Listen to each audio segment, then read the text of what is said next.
बोला आपने है, शुरू आपने किया है, खात्मा मैं करूंगा। कौन पत्थर है कौन ईंट है सबको समझ में आ जाएगा। याद रखो, ख्वाजा सैयद मोहम्मद जफर से पहले इस खानवादे का वाहिद पीर ख्वाजा सैयद अब्दुल शकूर है। जब इस खानदान में पीरी मुरीदी होती ही नहीं थी, वाहिद ख्वाजा सैयद अब्दुल शकूर की पट्टी है जिसमें पीरी मुरीदी होती थी। नहीं बोलना चाहते थे, मजबूर किया आपने, लेकिन बोले इतना इतना बोलेंगे कि शायद सुनने किताब भी ना ला सके। आप कहते हो अलावा एक के कोई बुजुर्ग ही नहीं था। अरे बुजुर्ग नहीं था तो ये सिलसिला यहां तक पहुंचा कैसे? जिस बुजुर्ग की आप तारीफ और तौसीफ करते हो उनको भी सिलसिले खिलाफत ख्वाजा सैयद अब्दुल शकूर ही से पहुंचा। और ख्वाजा सैयद अब्दुल शकूर कोई और नहीं, वो आसिफ मियां के परदादा हैं। उन्हीं के बेटे हैं ख्वाजा सैयद मोहम्मद जफर, और उन्हीं के दूसरे शहजादे हैं ख्वाजा सैयद मोहम्मद यूनुस। और ख्वाजा सैयद जफर ही के बेटे हैं सूफी बासफा हजरत अल्लामा सैयद मोहम्मद फाजिल नव्वरल्लाहु मरकतहू, जिसने पूरी जिंदगी एक पीर की हैसियत से नहीं, एक सैयद की हैसियत से नहीं, एक खादिम की हैसियत से गुजारी है। जो अपने पीरों अपने मुरीदों की चौखट पे जाता था तो उसे भी एहसास नहीं होने देता था कि तेरा पीर आया है। खुद कहते थे चटनी रोटी बना लो हम खा लेंगे, साग रोटी बना दो हम खा लेंगे, बेडो गद्दे की जरूरत नहीं है, चारपाई पे मेरा बिस्तर बिछा दो मैं सो जाऊंगा। मैं उस बाप का बेटा हूं। बहुत सब्र का इम्तिहान लिया आपने, शायद अब पानी सर से गुजर चुका है। अवाम दौरे हाजिर का आलिम खुद तय करेगा कौन क्या था। हम उन मौलवियों की बात नहीं करते हैं जिन्होंने अपने वकार को बेचकर गुलामी का पट्टा अपने गले में डाल रखा है। दर हकीकत वो आलिम आलिम नहीं जिसने सच बोलना छोड़ दिया हो, जिसने हक बोलना छोड़ दिया हो, जिसने हक सुनना छोड़ दिया हो, उस आलिम को हम आलिम नहीं मानते। आप मुझे उलमा की तादाद दिखाते हो, किले की दीवार भी इनने तोड़ी है, रास्ता समतल नहीं हुआ, बहुत जल्द हो जाएगा, फिर मैं आपको दिखाऊंगा कि आलिम कहते किसको हैं। शायद आप गिन भी नहीं पाएंगे। अगर गिनना चाहते हैं तो तशीस अलैहिस्सलाम के उर्स में आ जाइए। आप क्या जाने जलसा कैसे किया जाता है, आप क्या जाने उर्स कैसे किया जाता है, आप क्या जाने कि उलमा का वकार कितना बुलंद होता है, आप क्या जाने किसी आलिम का मकाम कितना बुलंद होता है। ये सब कुछ अगर देखना हो तो उस शीश में आपको आना हो। रब्बिल आलमीन वल आक़िबतु लिल मुत्तक़ीन वस्सलातु वस्सलामु अला हबीबिहिल करीम व अला आलिहि व अस्हाबिहि अजमईन अम्मा बाद। अऊज़ु बिल्लाहि मिनश शैतानिर रजीम बिस्मिल्लाहिर रहमानिर रहीम। या अय्युहल्लज़ीना आमनुत्तक़ुल्लाह व कूनू मअस सादिक़ीन। सदक़ल्लाहुल अज़ीम व सदक़ रसूलुहुन नबियुल अमीनुल मकीनुल करीम व नहनु अला ज़ालिका लमिनश शाहिदीन व शाकिरीन वल्हम्दुलिल्लाहि रब्बिल आलमीन। शाह मर्दां शेर यज़दां क़ुव्वते परवरदिगार, ला फ़ता इल्ला अली ला सैफ इल्ला ज़ुल्फ़िकार। या इलाही ताबुद खुर्शीदो माही चिरागे चिश्तियारा रोशनाई। नबी करीम के हुजूर हदी दरूद बावाज़ बुलंद अल्लाहुम्मा सल्लि अला सय्यिदना व मौलाना मुहम्मदिन व अला आलि सय्यिदना मौलाना मुहम्मदिन बारिक वसल्लिम सलातुम व सलामन अलैका या रसूलुल्लाह सल्लल्लाहु तआला अलैहि वसल्लम। मेरे इमाम फरमाते हैं, कैसे आकाओं का बंदा हूँ रज़ा, कैसे आकाओं का बंदा हूँ रज़ा, बोल बाले मेरी सरकारों के, तेरी सरकार में लाता है रज़ा उसको शफ़ी जो मेरा गौस है और लाडला बेटा तेरा। और आगे इरशाद फरमाते हैं कि सरवर कहूँ कि मालिको मौला कहूँ तुझे, सरवर कहूँ कि मालिको मौला कहूँ तुझे, बागे खलील का गुले ज़ेबा कहूँ तुझे, लेकिन रज़ा ने ख़त्म सुखन इस पे कर दिया, खालिक का बंदा खल्क का आका कहूँ तुझे। हज़रात मोहतरम, आज हम और आप उर्से मखदूमी व फिरदौसी में शिरकत की सआदत हासिल कर रहे हैं। दरअसल ये उर्से मखदूमी और फिरदौसी ही है। हो सकता है कि मेरे इंतकाल के बाद उर्से आसफ़ी भी मनाया जाए, उर्से फ़ाज़ली भी मनाया जाए, उर्से ज़फ़री भी मनाया जाए, लेकिन जो अहमियत इस मौके पर उर्से मखदूमी और फिरदौसी की है वो किसी और उसकी नहीं हो सकती, क्योंकि हज़रत मखदूम सैयद क़यामुद्दीन शाह भीख मक्की वही इस खानवादे के जद्दे आला हैं और मुर्शद हैं। वही मुरीदीन के भी पीर हैं, वही इस ख़ानदान के तमाम अफराद के मुर्शद हैं। मैं बताऊंगा आपको,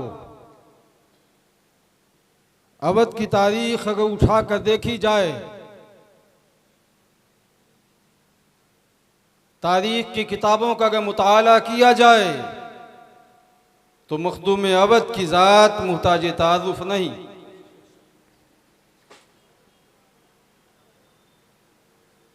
तकरीबन 500 साल से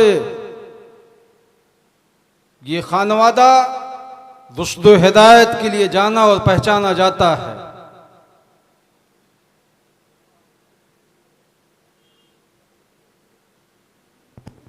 हज़रत मखदूम सैयद क़यामुद्दीन शाह भीख मक्की, इनके मुर्शद होते हैं हज़रत मखदूम सैयद जमालुल औलिया अवधी, जो आपके सगे चचा हैं। ये खानवादा मक्की सादात है, दुनिया के किसी और कोने से इस खानवादे का कोई ताल्लुक नहीं।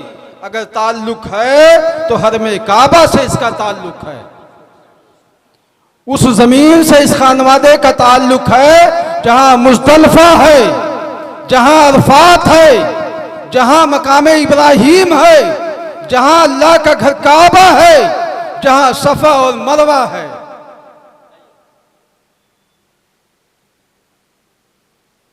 कोई हिंदुस्तान में पैदा होता है, कोई पाकिस्तान में पैदा होता है, कोई बांग्लादेश में पैदा होता है, कोई अमेरिका में पैदा होता है, कोई यूरोप के किसी खित्ते में पैदा होता है, कोई एशिया के किसी मुल्क में पैदा होता है, लेकिन कुर्बान जाओ फिरदौसियों, तुम्हारा मुर्शद वो है जो सरजमीन मक्का में पैदा हुआ है, जिसका बचपना काबा के साए में गुजरा है, जिसके कदम चलने के लायक हुए हैं तो सफा मरवा पे चले हैं, मकामे इब्राहीम पे चले हैं, मकामे मिना में चले हैं। मखदूम अवध की वो जात है। बताऊंगा मैं आपको कौन है मखदूम अवध, लेकिन आज नहीं। मैं बताऊंगा आपको शेखोतन भीखा मक्की, जिन्हें मखदूम सानी कहा जाता है, उनके बारे में भी बताऊंगा, और उनसे लेकर ख्वाजा सैयद हिदायत हुसैन, जो मौजूदा बिलहरी के नस्ल के जद्दे आला हैं, उन्हीं की औलाद है ख्वाजा सैयद अब्दुल शकूर नव्वर अल्लाह मरकदहू। उन्हीं के दूसरे बेटे हैं हज़रत ख्वाजा सैयद अब्दुल गफूर नव्वर अल्लाह मरकदहू। उन्हीं के तीसरे बेटे हैं हज़रत ख्वाजा सैयद अब्दुल सत्तार नव्वर अल्लाह मरकदहू। हो सकता है कि ना जानते हो आप ख्वाजा हिदायत हुसैन के बारे में, ना जानते हो आप ख्वाजा अकबर हुसैन के बारे में, हो सकता है कि ना जानते हो आप ख्वाजा अशरफ के बारे में, लेकिन मौजूदा दौर की जो पीढ़ी है वो ख्वाजा हिदायत को भी जानती है, ख्वाजा सैयद अब्दुल शकूर को भी जानती है, ख्वाजा सैयद अब्दुल सत्तार को भी जानती है, और ख्वाजा सैयद अब्दुल गफूर को भी जानती है। बोला आपने है, शुरू आपने किया है, खात्मा मैं करूंगा। कौन पत्थर है कौन ईंट है सबको समझ में आ जाएगा। और याद रखो, ख्वाजा सैयद मोहम्मद जफर से पहले इस खानवादे का वाहिद पीर ख्वाजा सैयद अब्दुल शकूर है। जब इस खानदान में पीरी मुरीदी होती ही नहीं थी, वाहिद ख्वाजा सैयद अब्दुल शकूर की पट्टी है जिसमें पीरी मुरीदी होती थी। नहीं बोलना चाहते थे, मजबूर किया आपने, लेकिन बोले इतना बोलेंगे कि शायद सुनने किताब भी ना ला सकें। ख्वाजा सैयद अब्दुल शकूर के बारे में अगर जानना हो तो नेपाल की वादियों में जाना पड़ेगा। ये मखदूम अवध का वो शहजादा है जो जबान से नहीं, हाथ से नहीं, दुआओं की ताकत की बुनियाद पर नहीं, उसकी छड़ी में अल्लाह ने वो असर पैदा किया था, जिस चीज को छू देता था उस छड़ी से वो बढ़ जाया करती थी। वाह वाह क्या बात है, सुभान अल्लाह। किसी मरीज को लगा दिया तो अल्लाह ने उसे शफा दे दिया, किसी गरीब को लगा दिया तो अल्लाह ने उसकी गुर्बत का खात्मा कर दिया, और किसी लकड़ी पे लगा दिया तो अल्लाह ने उसको बढ़ा दिया। जाओ आप नेपाल में सैकड़ों घर आपको मिलेंगे जिसमें लगी हुई लकड़ियों की धरन आज भी इस बात की गवाही देती है। उनकी नस्लें आपको बताएंगी कि इस धरन पर ख्वाजा सैयद अब्दुल शकूर की छड़ी लगी थी। धरन छोटी थी लेकिन बड़ी हो गई थी।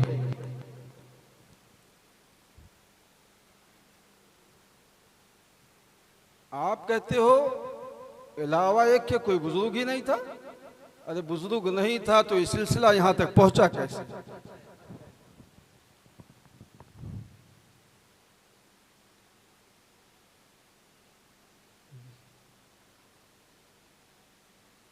जिस बुजुर्ग की आप तारीफ व तौसीफ करते हो उनको भी सिलसिले खिलाफत ख्वाजा सैयद अब्दुल शकूर ही से पहुंचा था।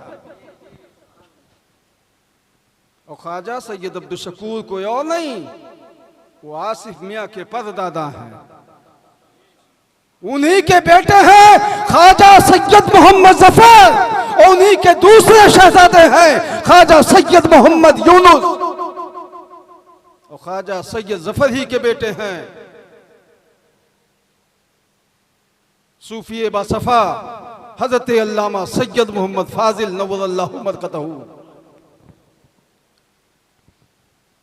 जिसने पूरी जिंदगी एक पीर की हैसियत से नहीं, एक सैयद की हैसियत से नहीं, एक खादिम की हैसियत से गुजारी है। जो अपने पीरों अपने मुरीदों की चौखट पे जाता था तो उसे भी एहसास नहीं होने देता था कि तेरा पीर आया है। खुद कहते थे चटनी रोटी बना लो हम खा लेंगे, साग रोटी बना दो हम खा लेंगे, बेडो गद्दे की जरूरत नहीं है, चारपाई पे मेरा बिस्तर बिछा दो मैं सो जाऊंगा। मैं उस बाप का बेटा हूं।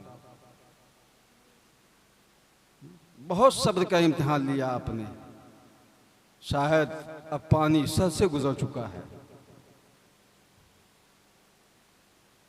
मैंने कहा ना मैं बताऊंगा। ख्वाजा सैयद हिदायत हुसैन के 3 बेटे हैं, और तीनों बेटों की तारीख में बताऊंगा आपको। ख्वाजा सैयद अब्दुल शकूर पे जो किताब आएगी उस किताब में भी इन 3 भाइयों का तस्करा होगा। अवाम दौरे हाजिर का आलिम खुद तय करेगा कौन क्या था। हम उन मौलवियों की बात नहीं करते हैं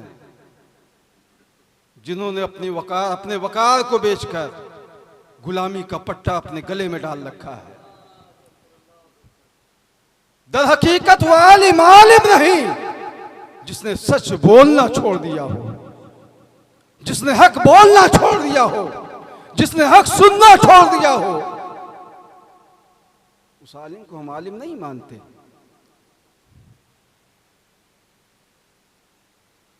आप मुझे वलमा की तादाद दिखाते हो किले की दीवार भी हमने तोड़ी है, रास्ता समतल नहीं हुआ, बहुत जल्द हो जाएगा।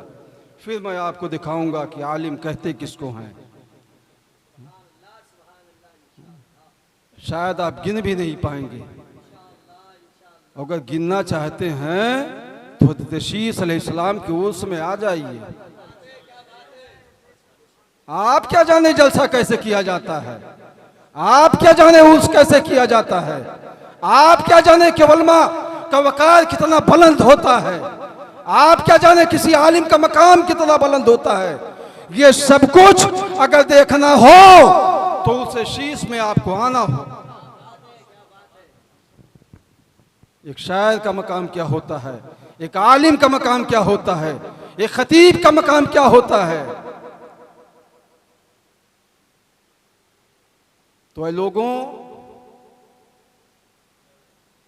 मैं सब्र से काम ले रहा हूं, आप भी सब्र से काम लो।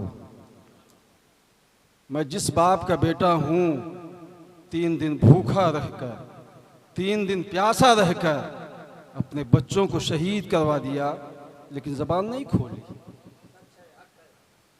अगर हम सही मानों में सैयद हैं तो जिस सैयद को सब्र करना ना आए तो समझ जाओ कि उसके नुत्फे में कहीं ना कहीं कमी पाई जाती है।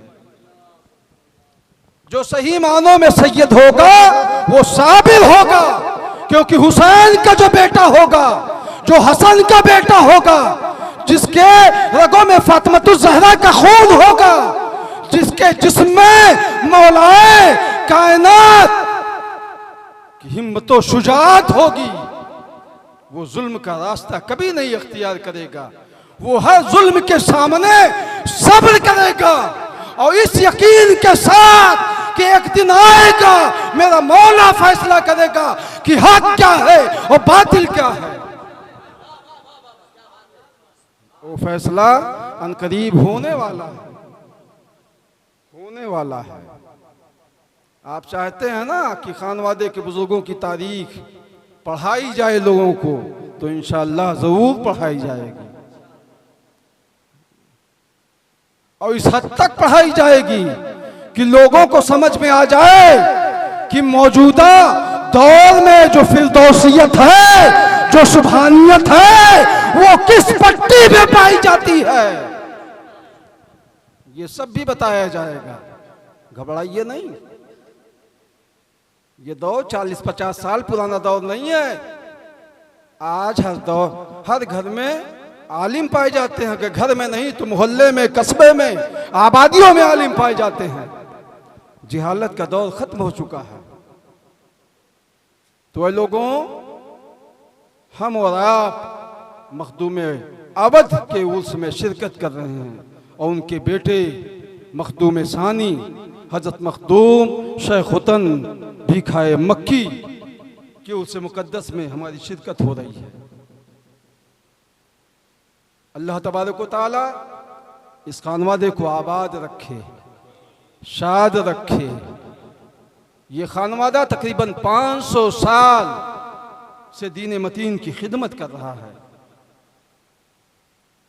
पटरौना में जिन्हें कुतबे पटरौना कहा जाता है, ख्वाजा सैयद आबिद हुसैन नव्वरल्लाहु मरकदहू, वो मखदूम अवधी के शहजादे। उतरौला में जिसे कुतबे उतरौला कहा जाता है, हजरत मखदूम सैयद अबुल फज़ल मखदूम शाहजहानी उतरौलवी इसी खानदान के मुरीदो खलीफा हैं।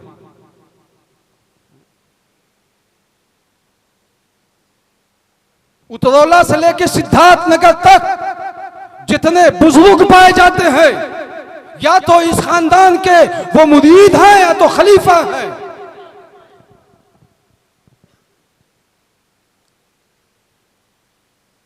मखदूम अवध की वो जात है जिनके मुरीदों में तकरीबन 12 मखदूमीन हैं।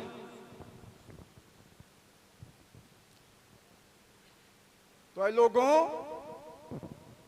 जिस पीर के मुरीदों में अपने वक्त का कुतुब हो, मखदूम हो, अब्दाल हो, मज़्ज़ूब हो, उस मखदूम का मकाम अल्लाह ने कितना बुलंद किया होगा। क्या उसके मकाम को हम और आप जान सकते हैं? हरगिज़ नहीं जान सकते। तो कहने का मकसद ये है कि ऐसी बारगाहों में जब हम और आप आए तो इस यकीन के साथ आए कि खाली दामन आए हैं और झोली भर करके जाएंगे, और इस अहद के साथ आए कि हम उसकी चौखट पर आए हैं जिसने जिंदगी भर नमाजें नहीं तरक की है, रोजा नहीं छोड़ा है, शरीयत के किसी अमल को पामाल नहीं किया है। जो इतने बड़े पीर का मुरीद हो तो जाहिर सी बात है कि मुरीद के अंदर भी ये क्वालिटी पाई जानी चाहिए। साल भर इतनी इबादत कम से कम हम करके आए, जब 17, 18 व 19 जिलहिज को मखदूम आवत की बारगाह में हम हाजिरी दें तो रसूलुल्लाह का बेटा जिसे मखदूम आवत कहा जाता है उसकी निगाह रहमत आप की तरफ मुतवज्जे हो। नारे तकबीर, नारे रिसालत, नारे रिसालत। कुर्सी बात उठो, कुर्सी कुर्सी।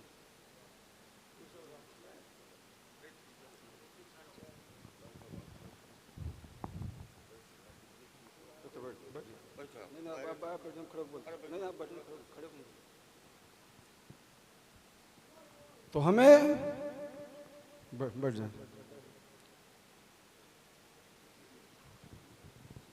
जो काम हम सबके पीरों ने किया है वो काम हमें करना चाहिए। दुए ज़मीन पर कोई ऐसा वली नहीं है जिसने अल्लाह की इबादत न की हो, और जो अल्लाह की इबादत से गाफिल हो जाए अल्लाह उसे मकाम वलायत पे फायज ही नहीं करता।